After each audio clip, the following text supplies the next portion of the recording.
El zar, por su parte, parecía ignorar los acontecimientos que acabarían decidiendo el destino de su trono, su familia y su país. Comenzaba 1904 y Nicolás estaba enzarzado en una guerra con Japón para satisfacer dudosas aspiraciones territoriales. La vida formal de la corte seguía inalterable.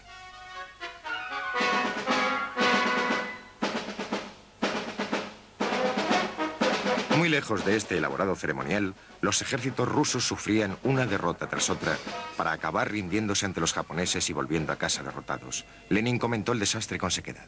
No es el pueblo ruso, sino la autocracia quien ha de avergonzarse de la derrota. El pueblo ruso ha salido ganando con la derrota de la autocracia. Y la capitulación de Portov no es sino el preludio a la capitulación del zar.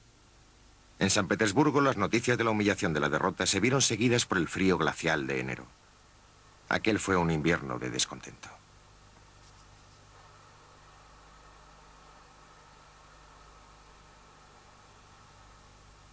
El domingo 9 de enero, 200.000 personas fueron hasta el Palacio de Invierno para presentar una petición al zar. Todos estaban desarmados. Llevaban iconos y muchos de ellos cantaban «Dios salve al zar». Sus peticiones de mejores condiciones de vida eran modestas, pero Nicolás decidió no aceptarlas. ¡Agón!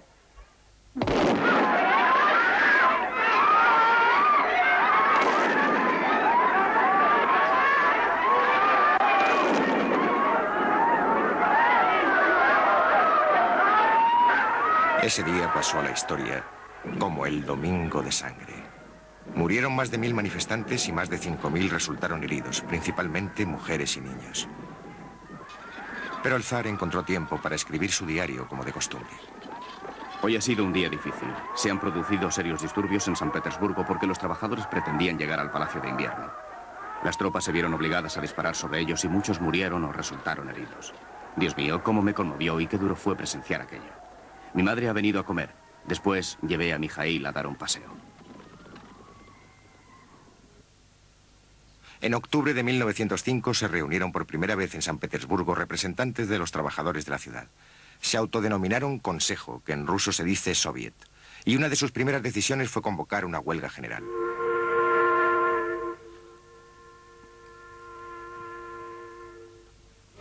A finales de octubre, San Petersburgo estaba paralizado. Con 3 millones de trabajadores en huelga, el zar se vio obligado a hacer concesiones por primera vez y prometió elecciones libres para una asamblea nacional. Pero los huelguistas estaban decididos a resistir y sus líderes propugnaban la desaparición de la monarquía.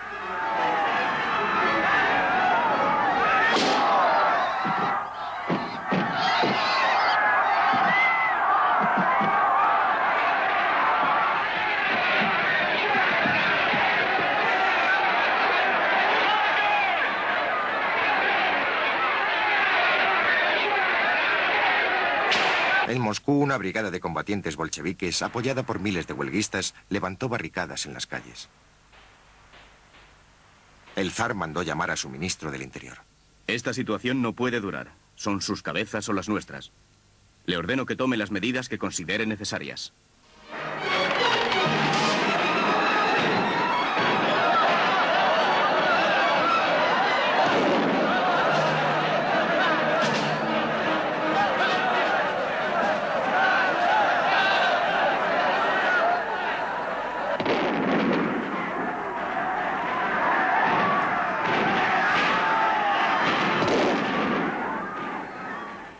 El año de 1905, que había empezado con un domingo de sangre, terminó con otra masacre.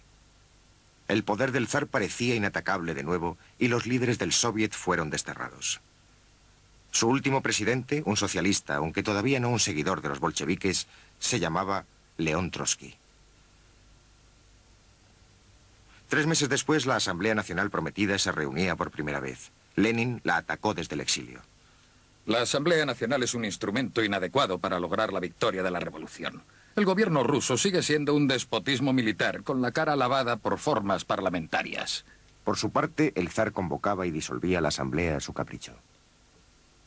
Por fin se acabó. Hoy he disuelto la Asamblea Nacional. Ha hecho un tiempo espléndido. Después de cenar he leído un libro y he dado un paseo en barco. Era una época de represión, y en los archivos de la policía figuraban los nombres de muchos que después tomaron parte en la Revolución de Octubre de 1917. Piet Chomsky,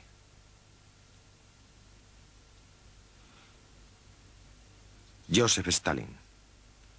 Tuvieron lugar más de 5.000 ejecuciones y 40.000 prisioneros políticos murieron en la cárcel.